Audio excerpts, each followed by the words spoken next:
आप सुनेंगे मुंशी प्रेमचंद द्वारा लिखित कहानी स्त्री और पुरुष। विपिन बाबू के लिए स्त्री ही संसार की सुंदर वस्तु थी। वो कवि थे और उनके कविता के लिए स्त्रियों के रूप और यौवन की प्रशंसा ही सबसे चिंताकर्षक विषय था। उनकी दृष्टि में स्त्री जगत में व्याप्त कोमलता, माधुर्य और अलंकारों की सजीव प्रतिमा थी। जबान पर स्त्री का नाम आते ही उनकी आंखें जगमगा उठती थी, कान खड़े हो जाते थे, मानो किसी रसिक ने गाने की आवाज सुन ली हो। जब से होश संभाला तभी से उन्होंने उस सुंदर स्त्री की कल्पना करनी शुरू की जो उनके हृदय की रानी होगी। उसमें उषा की प्रफुल्लता होगी, पुष्प की कोमलता, कुंदन की चमक, बसंत की छवि, कोयल की ध्वनि।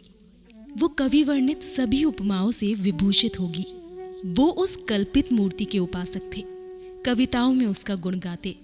वो दिन भी समीप आ गया था जब उनकी आशाएं हरे हरे पत्तों से लहराएंगी, उनकी मुरादें पूरी होंगी।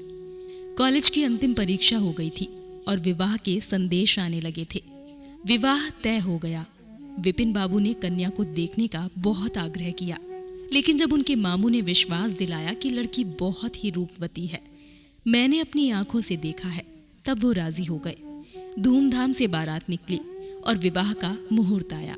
वधू आभूषणों से सजी हुई मंडप में आई तो विपिन को उसके हाथ पांव नजर आए। कितनी सुंदर उंगलियां थी, मानो दीप शिखाएं हों। अंगों की शोभा कितनी मनोहारिणी थी, विपिन फूले न समाये। दूसरे दिन वधू विदा हुई तो वो उसके दर्शनों के लिए इतने अधीर हुए कि ज्यों ही रास्तों में कहारों ने पालकी रखकर मुंह हाथ धोना शुरू किया, आप चुपके से वधू के पास जा पहुंचे। वो घूंघट हटाए पालकी से सिर निकाले बाहर झांक रही थी। विपिन की निगाह उस पर पड़ी। ये वो परम सुंदरी रमणी नहीं थी जिसकी वो बरसों से कल्पना कर रहे थे। ये एक चौड़े मुंह, चपटी नाक और फूले हुए गालों वाली कुरूपा स्त्री थी। रंग गोरा था पर उसमें लाली के बदले सफेदी थी। और फिर रंग कैसा ही सुंदर हो, रूप की कमी नहीं पूरी कर सकता। विपिन का सारा उत्साह ठंडा पड़ गया। इसे मेरे ही गले पड़ना था, क्या इसके लिए समस्त संसार में और कोई ना मिलता था? उन्हें अपने मामू पर क्रोध आया जिसने वधू की तारीफों के पुल बांध दिए थे। अगर इस वक्त वो मिल जाते तो विपिन उनकी ऐसी खबर लेता कि वो भी याद करते। जब कहारों ने फिर पालकी उठाई तो विपिन मन ही मन सोचने लगा, इस स्त्री के साथ कैसे मैं बोलूंगा, कैसे इसके साथ जीवन काटूंगा। इसकी ओर तो ताकने से ही घृणा होती है। ऐसी कुरूपा स्त्रियां भी संसार में हैं, इसका मुझे अब तक पता ना था। क्या मुंह ईश्वर ने बनाया है, क्या आंखें हैं। मैं और सारे ऐबों की ओर से आंख बंद कर लेता, लेकिन वो चौड़ा सा मुंह। भगवान, क्या तुम्हें मुझी पर ये वज्रपात करना था? विपिन को अपना जीवन नरक सा जान पड़ता था। वो अपने मामू से लड़ा, ससुर को लंबा सा खर्चा लिखकर फटकारा, माँ बाप से हुज्जत की, और जब इससे भी शांति न हुई तो कहीं भाग जाने की बात सोचने लगा। आशा पर उसे दया अवश्य आती थी। वो अपने को समझाता कि इसमें उस बेचारी का क्या दोष, उसने जबरदस्ती तो मुझसे विवाह नहीं किया। लेकिन ये दया और विचार उस घृणा को न जीत सकता था जो आशा को देखते ही उसके रोम रोम में व्याप्त हो जाती थी। आशा अपने अच्छे से अच्छे कपड़े पहनती, तरह तरह से बाल संवारती, घंटों आईने के सामने खड़ी होकर अपना श्रृंगार करती। लेकिन विपिन को ये शुतुरगुमुझ से मालूम होते। वो दिल से चाहती थी कि उन्हें प्रसन्न करूं, उनकी सेवा करने के लिए अवसर खोजा करती थी। लेकिन विपिन उससे भागा भागा फिरता था। अगर कभी भेंट हो जाती तो कुछ ऐसी जलीकटी बातें करने लगता कि आशा रोती हुई वहां से चली जाती। सबसे बुरी बात तो ये थी कि उसका चरित्र भ्रष्ट होने लगा। वो ये भूल जाने की चेष्टा करने लगा कि मेरा विवाह हो गया है। कई कई दिनों तक आशा को उसके दर्शन भी ना होते। वो उसके कह कहे की आवाज बाहर से आती हुई सुनती, झरोकों से देखती कि वो दोस्तों के गले में हाथ डाले सैर करने जा रहा है और तड़प कर रह जाती।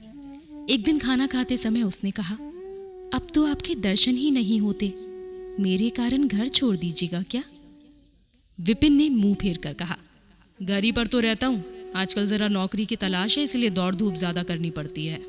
आशा, किसी डॉक्टर से मेरी सूरत क्यों नहीं बनवा देते?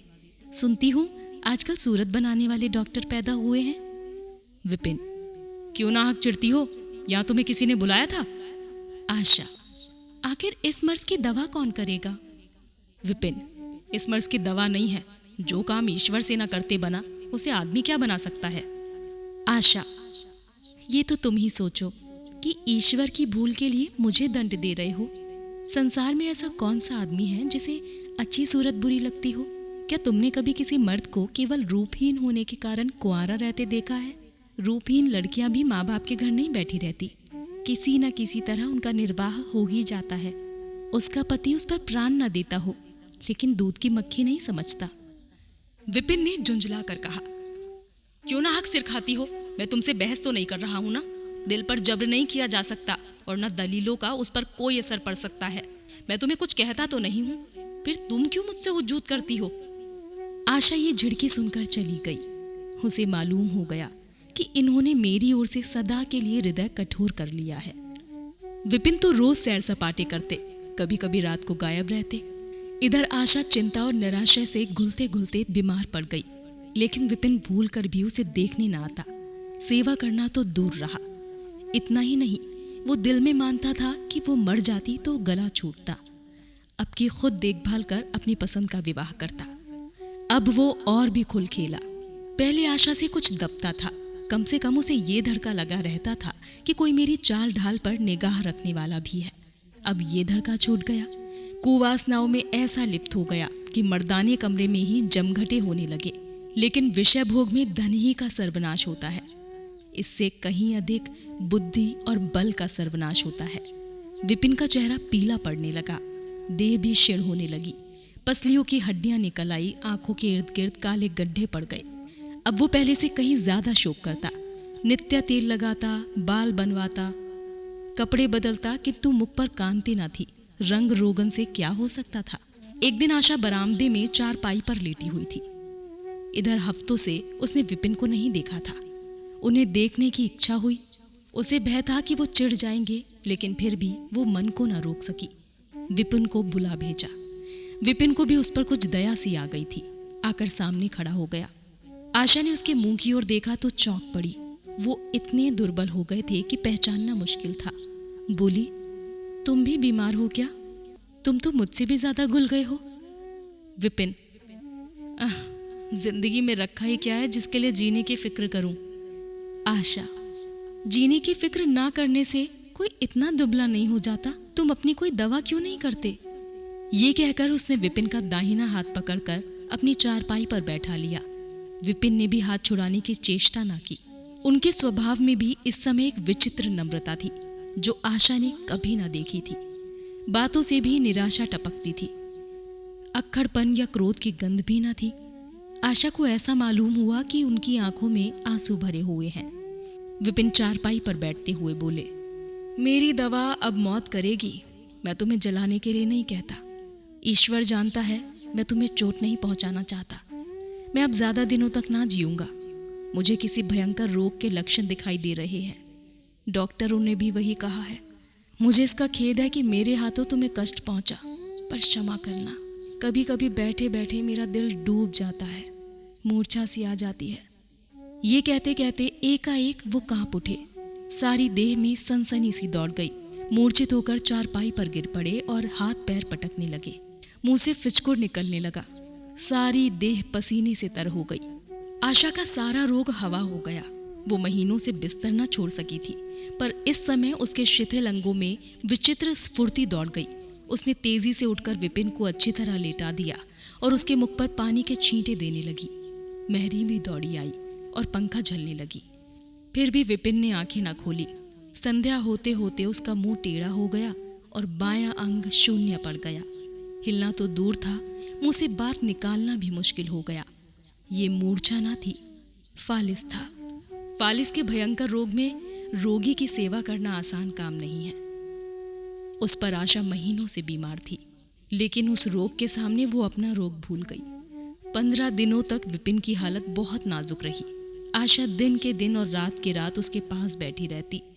उसके लिए पथ्य बनाना, उन्हें गोद में संभाल कर दवा पिलाना, उनके जरा जरा से इशारों को समझना उसी जैसी धैर्यशील स्त्री का काम था।